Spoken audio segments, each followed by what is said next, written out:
All right, today we want to talk about how to keep really bad residents out of your house. This is highly important because putting the wrong resident in is going to mean you miss out on months and months of rent. You may have to go through a painful eviction and it's going to just cost you a lot of money and a lot of heartache. But before we do, I want to ask a favor. Now, we spend a lot of money and a lot of time and a lot of effort and a lot of mental energy to think of great content to provide you week after week after week. And it doesn't cost you anything, it's all free. The only thing we would ask is that you would hit the subscribe button below so that you get notified. It doesn't cost you anything and it helps us out tremendously. Again, it's free to you and we'll put all the effort into providing you great content week after week.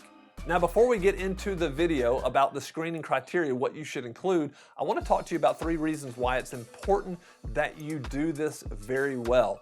Number 1 is you need to keep the neighborhood and your home safe. So finding a great resident is the best way to do that. Not cutting corners, making sure they pass all the criteria, screening everyone the exact same way, so that you find the best resident is the best way to keep the neighborhood safe, and it's just the right thing to do. The second reason is to mitigate the possibility of an eviction. And this is the first thing that most landlords think about is they think, I don't want to go through an eviction, and everybody understands that. So the best way you can mitigate the risk is to screen thoroughly and properly. And then the third reason is to avoid scams. If you do this the right way, you're gonna avoid some, what we call professional renters who are out looking to scam landlords. They will jump through a lot of hoops to try to convince you that they're a great resident, but ultimately they're looking to steal your money. So we're gonna get into some of the best ways that you can screen your resident to make sure those things don't happen to you. Most people, when they think of screening a resident, they think of a credit check, and this is where we would start. The first thing you need to do is to understand that you're looking for good credit when you're renting the property.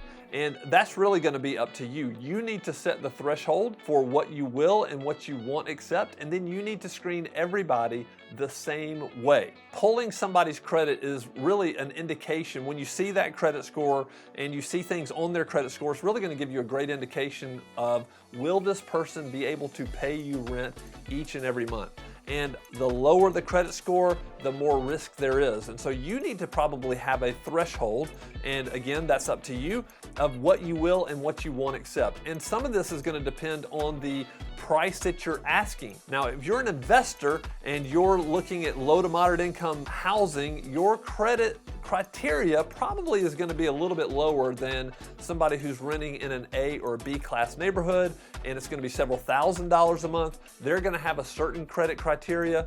Either way, you need to understand what that is and be very fair about screening everybody the same way on that credit criteria. The second thing that you want to look at is going to be rental history. And the best place to get this rental history is going to be a previous landlord. They're going to be able to tell you things like, hey, did they pay on time? How were they? Did they keep the place clean? You're also going to be able to look into, have there been any past evictions? Things like that that are highly important to this process. Their past landlord's going to tell you about any late payments they've had, any checks that may have bounced, any insufficient funds. I mean, there's all kinds of things that could have gone on in the previous 12, 24, 36 months that they were renting to this person. And then a great question to ask before you get off the phone, if you're speaking to this landlord, is, would you rent to this resident again? That's a very open-ended question. We think that's a very objective question to ask, and they're going to give you their feedback, and that's going to tell you a lot. The next thing we want to look at is income verification. They can have a great credit score and they can have a decent rental history, but you really want to know, do they make enough income to pay for this rent? And so you're looking for things like, you want pay stubs, at least 3 months of pay stubs. I would ask for previous tax returns. You can call their employer to verify the income. You can actually get bank statements if you want to see what other kinds of loans that they have out there to make sure that they haven't gone out there and bought anything excessive that's going to prevent them from paying rent.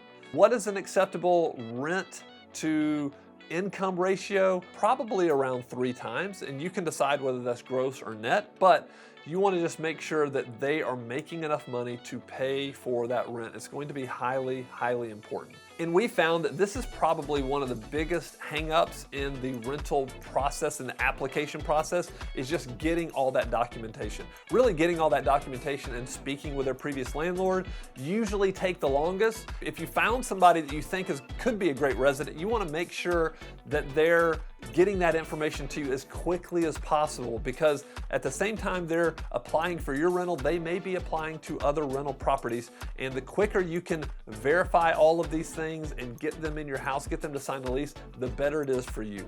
And the last thing we want to talk about here is you need to look at their background check. You want to make sure that they don't have any felonies or any violent misdemeanors.